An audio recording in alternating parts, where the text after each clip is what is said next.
Welcome to the Humans and AI podcast, powered by AI Frontier Network. I'm your host, Flor Laorga. Each episode, we dive into the human story shaping artificial intelligence through the journeys of entrepreneurs, builders, and leaders. We explore the insights, challenges, and visions for the future of AI and humanity. Let's uncover the human side of AI together. Great. Hi, Georg. Thank you very much for joining to the Humans and AI podcast. I appreciate that you were able to make it because I know that we are all busy. So thank you very much for making time for this. Yeah, I'm very excited of this conversation. Let's start. So for what I've read about you, you have a long journey, a long career already. So you've worked in more corporate companies like Microsoft, Yammer, as well. You work in Tesla. Right now you're CEO of Phrase. So before going into all those details, I would love to, if you can take us back at the beginning on how do you start to be interested in the world of technology. Thanks, Flora. I appreciate you having me on the podcast. It's great to be here. I've been with the company for 3.5 years, and it's a wonderful company. I'm sure we'll spend some time talking about it. But I first got into technology when I was a kid. Like so many other people, I found it magical, this ability to make things happen and create new worlds and learn about the world. I'm 44, so I remember dial-up internet. In fact, I remember life before the internet. And this industry has always fascinated me because it's changing all the time. And I think I'm a very curious person. I'm forever tinkering. I'm always trying to do something in a new or a different way. So I think it suits me to be in the technology industry because we should be all about embracing change, and I'm very comfortable with change, and so I think it's been a good career choice. What was because you've been as well a part of now being the CEO of Phrase. You, as I said in the beginning, you were also working in big corporates. So what was the lessons that you've learned from these big corporates? For example, lessons on leadership, like how you now lead in your company. Do you learn, and did that influence you in your leadership style? Yeah, I think I've had a few very formative experiences that have informed, how I think about leadership. So actually, it probably starts before I began work, because between university and really starting my career, although I did a bit of work, but I took part in a round the world yacht race. So I actually was one of a number of people on a boat that sailed around the world against the prevailing winds and tides. And through that experience, learned quite a bit about sort of leadership, good leadership, bad leadership, and also that leadership, and this is something I still say to my team today, that leadership is a behavior, not a job title. Leadership is how you show up in the middle of the night when people need you or under stress. It's not what it says on your business card, resume, LinkedIn profile, whatever. I've seen people with wonderful titles exhibit very poor leadership, and I've seen people with no title at all be extraordinary leaders that you would follow into any kind of situation. So that was the first very important lesson. And I think at Microsoft, I learned a lot about scale, also about mentoring. I had some very amazing mentors at Microsoft, also about remote working, actually, because my boss for the last couple of years there, who was an amazing mentor, she was based in Norway and I was in the UK, and actually our team was remote. I think there were 9 or 10 of us and all dotted around Europe. So I learned about remote culture building early on in my career, sort of 2007, 8, 9, around then. And then at Yammer, I learned actually from a colleague, a chap called Mike Graffam, who has gone on to have a fantastic career, and we're doing a little bit of work together now, actually, also at Phrase.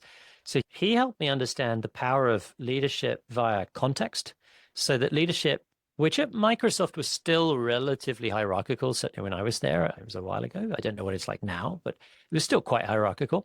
Mike really helped open my eyes to the power of enabling people by providing them with fantastic context and allowing for rich, open debate, and then thereby letting great people do their best work. And so that sort of leadership through context has been a really important part of my approach ever since. And then at Tesla, I guess the next big company, it was a different leadership style altogether, very high urgency, very unique actually to that culture. It was not a leadership style that translates very well anywhere else, but obviously worked quite well in that context. Yeah, and then I had a coach when I was at Smoothwall who had an amazing impact on me. She really taught me to broaden my different leadership styles. So I've been very fortunate to have a whole series of different influences. Great, thanks for sharing. For what I understood, Phrase is the world leader in translation technology, but you guys are working on localization, right? So, how do you personally connect with the idea of making technology accessible across languages and cultures? I think this is where we were talking about change in technology being a constant thing. And of course, AI is a very exciting development and an accelerant of a lot of change. And it's opening up many new use cases for technology to have impact on language. I guess the easiest way to think about it is that for thousands of years, translation or localization, which is, if you think about a translation as being a literal translation from language A to B, localization is about trying to get the meaning right, which may be a slightly different thing. And historically, for thousands of years, this has been something that's happened in a linear process where contents get created, and then at some point, someone decides to translate it more or less at the end of some content production line. What we're doing with Phrase now is really embedding multilingual content at every stage of content production, from generation to propagation to making sure that products can launch in multiple languages from the beginning. The multilingual content is at the heart of business strategy to enable competitive advantage, to enable a company to move faster as it goes to market, but also to have a different and better and improved and much more personal relationship with 8 billion people on the planet. So now, through technology, you can scale something that you could never have scaled through humans alone, which is, again, our industry must be one of the oldest industries on the planet, and it's been human powered for most of its history. Now, but that doesn't scale. Now, with technology, we can scale multilingual content in a way that is orders of magnitude bigger, faster, more creative, more personalized than has ever been possible before. Okay, so do you have any story of the people who use Phrase that it was a like a kind of success story that you could share as an example as how technology connect with the humans side of? Yeah, sure, plenty. I'll give you an interesting example, which I think touches on a lot of different themes. So we've been working for some time with a technology company that is a women's health network. And so it provides information on female health to women all around the world at every age range and in every culture and in many languages. And when we first started working with them, one of the things they told us was that actually 60% of their revenue was already coming from non-English speaking markets. So their home market was English speaking and their content was all English. And 60% of revenue was coming from non-English speaking markets. So I think they were actually very forward thinking, because it's possible that they could have concluded, well, already doing very well. But what they looked at was a level deeper. The engagement with the content of people in those markets was much less. So what they started to see was the opportunity. If they could equal the engagement, the depth of the engagement of women with the content in non-English markets as they had in the English markets, then that 60% could actually be a much larger sort of real terms amount. So now the problem, of course, is how do you scale content that is as sensitive, both from a scientific perspective in terms of accuracy, but also from a cultural perspective in terms of the subject matter can be very personal, and we're talking about biology and these kinds of things. So how do you get that right at scale, affordably, without using humans, which of course would make it unaffordable? So we've been working with them for really quite some time to develop AI technologies that allow for that content to be adapted. So you talk to a 16-year-old woman in one culture in a completely different way about similar biology to a 60-year-old woman in a different culture. And doing that correctly, appropriately, accurately, sensitively with AI has been a fantastic project to be part of. And it pulls together a lot of different themes we've already touched on. Well, sounds great. So you've led Phrase through a lot of growth. And so what's been the most important lessons you've learned while scaling the company? Gosh, I think one very important lesson is that it isn't just one thing. It's not any one thing, right? So it's about doing 1,000 things right every day. And Actually, of course, the reality is let's say you do 1,000 things right. Simultaneously, you're probably doing 200 things wrong as well. So the first thing is, how do you try and get more things right than wrong? And then how do you react to the things that are going wrong? And so I think maybe you could begin with culture, because actually trying to have influence as a leader, clearly you cannot be in every meeting, you cannot be on every call. So how do you set the tone and the culture for people to do the right thing? We start with our values, embracing diversity, operating as teams, being proactive, respecting one another, respecting customers. Those values run pretty deep. We talk about customers very respectfully as one of our values, which sounds obvious, but actually I've seen that in many companies. It's not always the case behind the scenes. But I'm old enough to remember someone saying to me, smile when you're on the telephone, the other side can hear it. And I think there's something about how you talk when the customers are not in the room that actually changes how one is perceived by the customers when they are in the room. So I think that's very important. We have very high innovation cadence at Phrase, and it's not an accident. It's a very deliberate thing. We actually run a sort of operating system for the company that we call the Cadence, which is an operating system for product engineering and marketing on one quarterly cycle, and then sales and finance on another quarterly cycle, and we overlap those cycles. And the idea is that not everyone is having peaks at the same time, and actually the two cycles interact in such a way that support the launching of new products into the market, the generation of pipeline, the closing of pipeline. And that's worked very well, so well that we've now done, I think, 14 consecutive quarters of on-time launch dates. So we've not missed a launch date, and we do a launch every 90 days, or at least 4 times a year. We've never missed a launch date in 14 quarters, which is extraordinary. And so as a result of that, we have a reputation in the market for a continuous flow of innovation. And I think that's been one of the reasons that we're successful. And as I said at the very beginning, there's hundreds of other things. But if I was going to summarize some of the pillars, I suppose those would be them. Okay, thanks. Now we're gonna get into more kind of the human side of the podcast. What does mean to build a human-centered tech culture in a world that is mostly now shaped by AI, in your opinion? What was the question? What does it mean to build a human-centered tech company? Yes, like Yeah. tech culture, not company culture. Oh, culture. Sorry. Yeah. I think curiosity and respect, they're embedded in our values, actually. I meet every new starter at Phrase, and I spend time with them in small groups. And I always the first thing I do is I talk about our values, and I explain how they came about. What every one of our values, they're on our website. There's a sentence and a paragraph underneath, and we're actually doing a piece of work now, because it's good to refresh these things every 3 or 4 years. So we've had them for about 3.5 years. So now we're going to do a little refresh, and we're not going to fundamentally change them, but we might expand slightly to think about actually the impact of AI. And then we're actually going to provide just even more detail underneath. We really want people, Phrase, to be able to find some grip in the values, to be able to hold on to them and say, I recognize that behavior as being in line or not with our values. And we want them to be actionable things. So, but the two things are curiosity and respect, I think, fundamentally. So if you're curious about the world, right, life just gets better. And we spend more time at work than we do with our friends, family, children. And I'm not here to say if that's right or wrong. It's just true. And it should be fun. It should be challenging, but it should also be fun. And it's a lot more fun if you're curious and you're learning from other people. And I think actually, and it doesn't matter what role you're in, this is true for all roles, right? Life just gets better when you're curious and you're learning something new, and your brain is working and growing, and you have that mindset.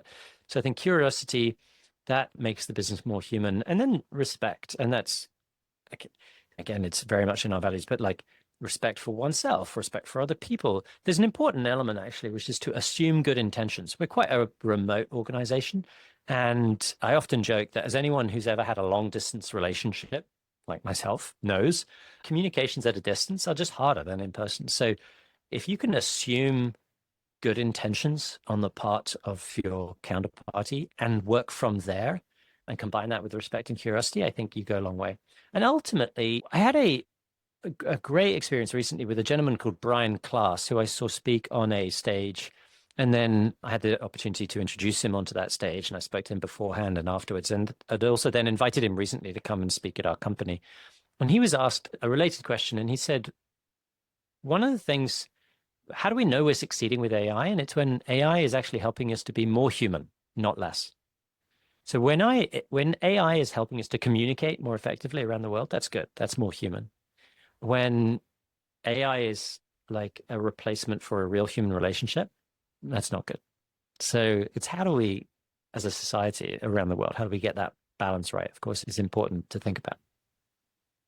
Okay, since you just mentioned about respect and curiosity, so I would like to apply this a little bit for the team, your team, for example. So you work across regions and different time zones, different as well with different cultures. What have you learned about trust? It's you can't do business without it because in the absence of trust, you have rules or fear in order to make things work. And that's a horrible way to live. So trust is pretty important. So trust, I think, is critical whether you're talking about customers, whether you're talking about staff, whether you're talking about your team. It's also something that you can lose in an instant, and it takes time to build it up.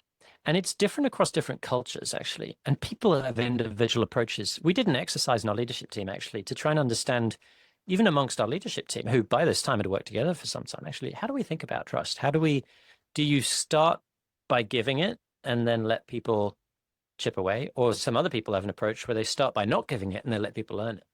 So people come at it very much from two different angles as well, glass half full, glass half empty, and then figure it out. I think cultures are different as well. A phrase we have a lot of folks in the Czech Republic. And what's fascinating there, and something I hadn't experienced before from a cultural perspective, is to work with people who still remember life under communism. You know, that we have colleagues who were 14, 15 years old when communism ended in the Czech Republic. So they remember going to school with an instruction from their parents that said, be careful, you cannot talk at school about the things we talk about at home, for fear of ... the secret police.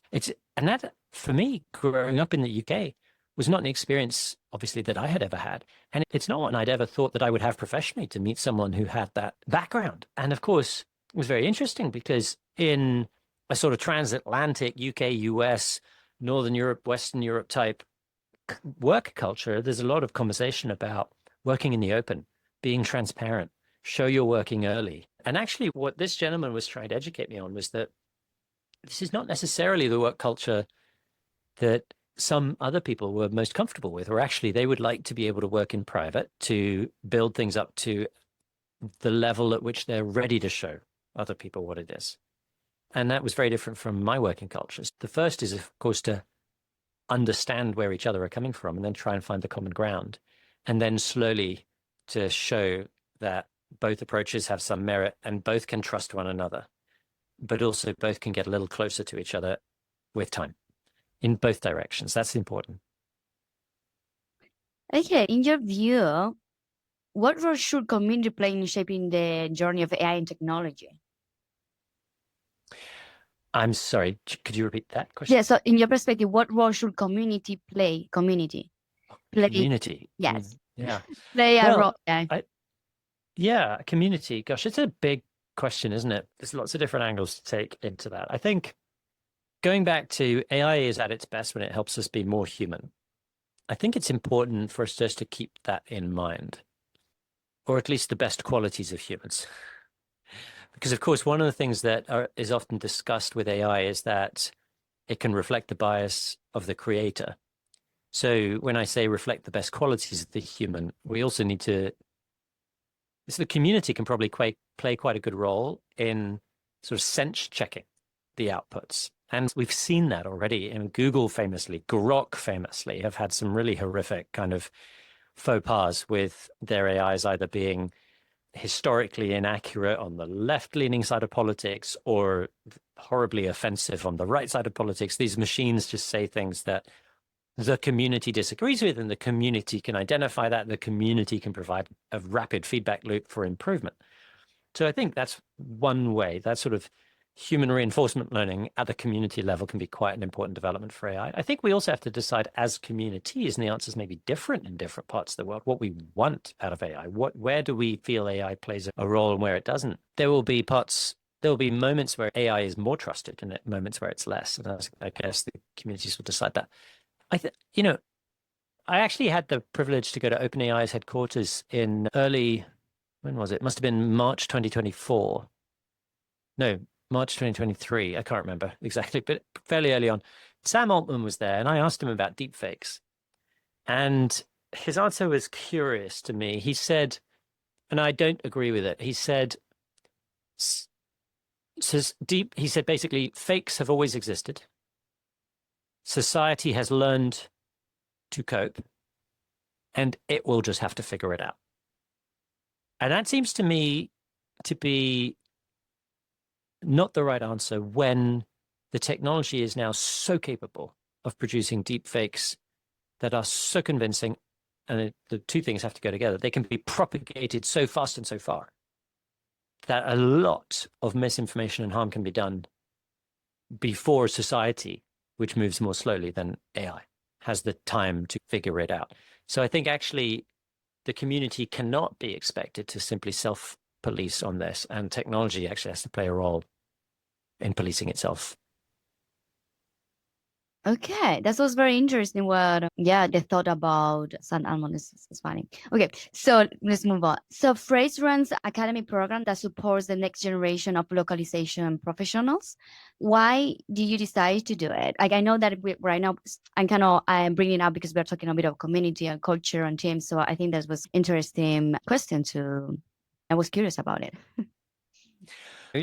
Personally, I've always been a believer that there's no greater force for kind of economic good in the world than capitalism done right. And so what I mean by capitalism done right is this kind of multi-stakeholder capitalism that believes that a rising tide floats all boats. I think that a healthy ecosystem of competitors is a good thing in any market.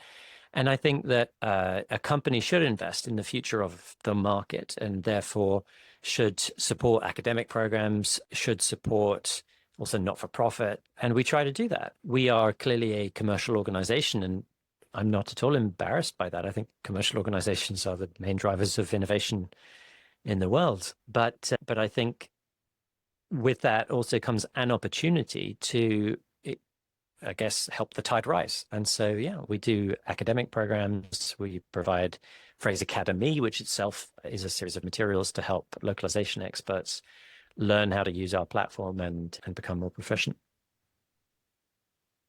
That's also interesting. So how do you apply ethical AI in your culture?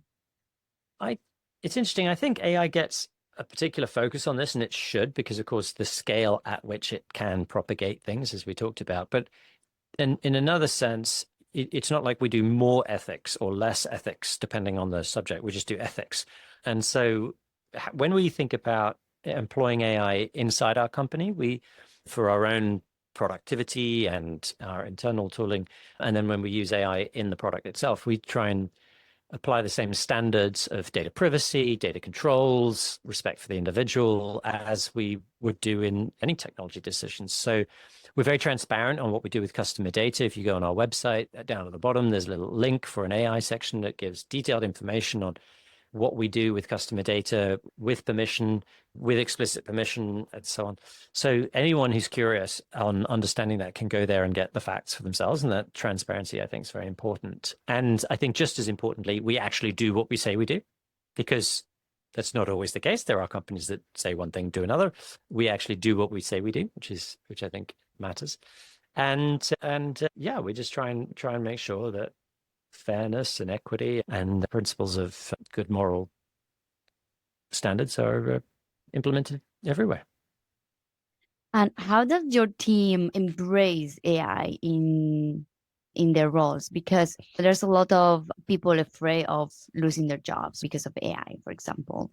So I've heard, because of other interviews, that they don't say, but I kind of see that there are people that some of the teams, they're not wanna embrace as much as they could, or some they just don't care.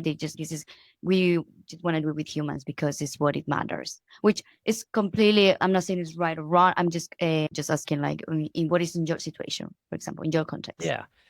Yeah. So just very, very specifically to our context, I'll talk about that. We are enormous adopters of AI across the whole business and in every role. And we've actually been very explicit. That's our expectation for people as well. all the way back to that trip to OpenAI's headquarters, I very much came back with high conviction. We paid for everybody in the company to have ChatGPT licenses and training. And the training is just as important because you want to get value out of it. And my sense was these technologies are going to improve. We're at the bottom of an S curve. When you make compounding good decisions, you get those benefits slowly at the beginning, but then rapidly in the future. And so I'd rather start early. There's a saying, I'm not sure who to attribute it to, which I love though, which is when is the best time to plant a tree? And the answer is 20 years ago. The second best time is today. So my sense was I didn't want to wake up in 2 years' time and say, oh, I wish we'd been investing in the AI skills of our company 2 years ago. So we started like really early on and across every department. And obviously ChatGPT is universally used. GitHub Copilot is used in engineering. There's a lot of other tools now, from Lovable to all the tools in marketing and in sales and in CS. Everything is AI enabled. And I think importantly, everybody, including myself, writes GPTs. We write custom GPTs. We interact with them. We use them as thought partners. We've learned as well, I think, how to use them well and what to use them for and when to spot now that there's the confirmation bias that you get a lot with ChatGPT, or how do you question what you're getting? How do you make sure to improve the quality of the output so that they have a really good impact on your thinking? The job thing is interesting. We had a small amount of that in one department, but I think fairly quickly when people started to actually use it, what they realized was that this was about enabling them to be much, much more productive and therefore to do more of the things that they would have loved to do, but perhaps never had the time. And the final thought is, I said really early on, because there was at the time, there were people in the market saying, with these technologies, engineers are going to get so much more efficient that we'll need fewer of them.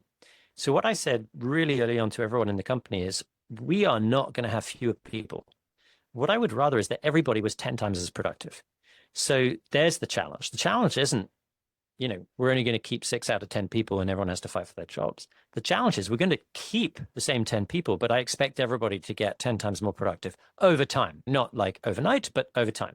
So when you set the bar really high for that productivity, of course, there's a sort of performance pressure and adoption pressure around AI. And we make no bones about that. But what we said is we're in an innovation arms race in the technology space. And I would rather have 10 people be 10 times more productive, the equivalent of 100 people, than have the organization go from 10 people to 6, each of whom is more productive, because the first approach will win an innovation arms race. And that's how I think about it. Okay, that's cool. Before we talk, just in the beginning, actually, we talk a little bit about mentors. So do you have, I know that you've got a lot of mentors, but do you have one special, like a person who really changed, like a really, a bit more than the rest, really help you to start your journey and really, become who you are? Well, you are, it's for many things, but yeah. I think, oh gosh, there's different ways to answer that. I think probably the best sort of comment to make, which is maybe actionable for other people as well, is that when I was CEO of my previous company, I had come out of Tesla, which was a very intense environment, and into my first CEO job. And I carried over this incredible intensity into this new environment. And I had one mode, 100 miles an hour, 100% of the time, 7 days a week. And it was appropriate. It was necessary at Tesla. It was challenging for other people to deal with in this new environment. And so my head of HR tapped me on the shoulder and she said, have you ever considered coaching? And I said, yeah, I have. I'm really open to it. I got close once, but then circumstances changed. And yeah, I don't know, but I'm not sure if. So I was open. I had just not prioritized it. So she said, I think it might be a good idea. So we found a coach, and I talked to a whole bunch of different coaches, and finding the right one is really important. I found this amazing coach called Becky Falkingham, and she's still out there. She's still a coach, and she was phenomenal for me. And she helped me discover different ways of being a better CEO by throttling down as well as up.